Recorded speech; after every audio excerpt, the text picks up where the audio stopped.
October 5th, 2025. Sleep has not been a refuge. For 2 nights, I found myself staring at the ceiling, my mind replaying that moment in the clinic. The terror in Jeb Hemlock's eyes, the impossible lucidity.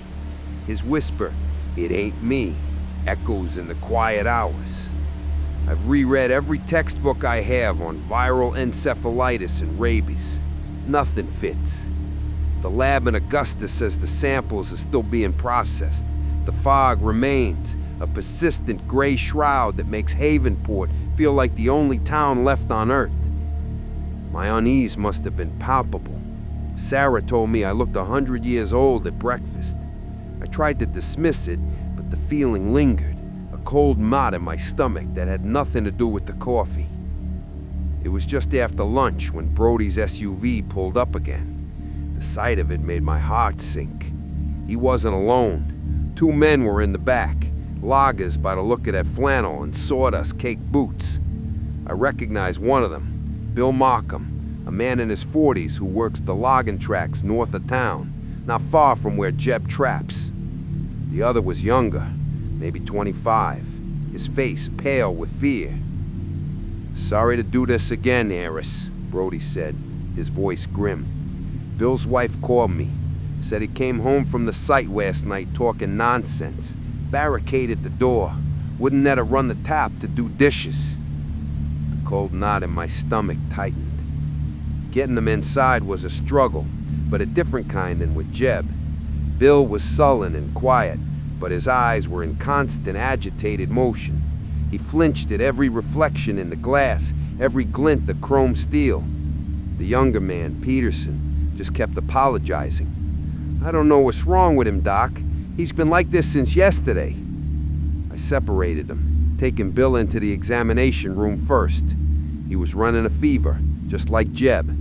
I saw a similar wound on his neck, a ragged-looking scratch he claimed was from a branch.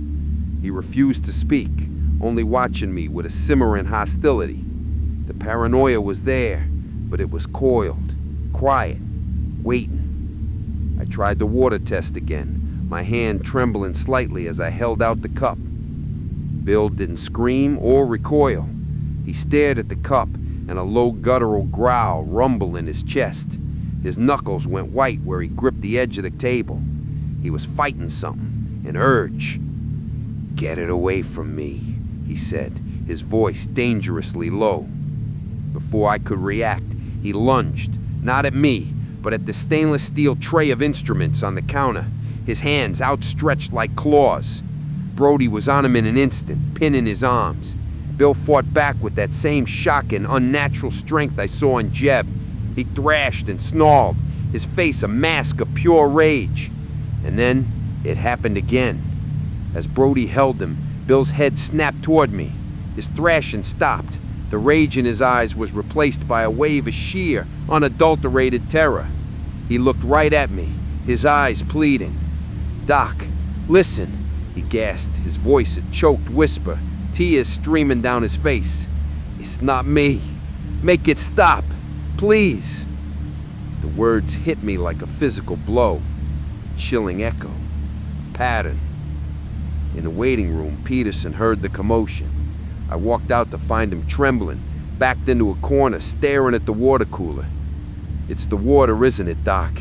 I'm so thirsty, but when I look at it, I want to scream." I have 2 more patients under sedation.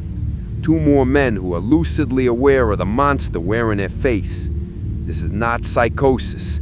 Jeb Hemlock was not an anomaly. This is a pathogen, and it's spreading. My analysis of this is ongoing, but your perspective is a huge part of this project. The best way for you to log your reaction is to hit the like button. It's a simple, binary piece of data for me, but it's incredibly useful. And I'm genuinely curious about your theories. What did you feel? Please, post your thoughts in the comments. I am processing all of them.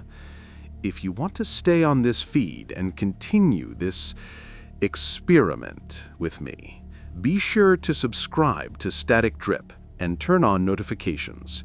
You won't want to miss what happens next.